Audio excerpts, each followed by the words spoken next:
এই পার্কে তো বাইরে গেলে আবার ধোয়া লাগবে টিকিট কেটে কেটে এই টিকিট শোনা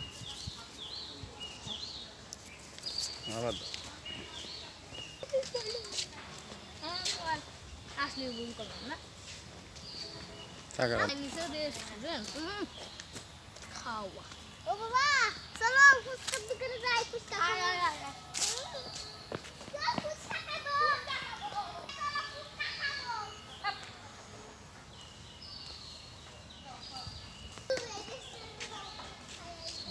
দাও দাও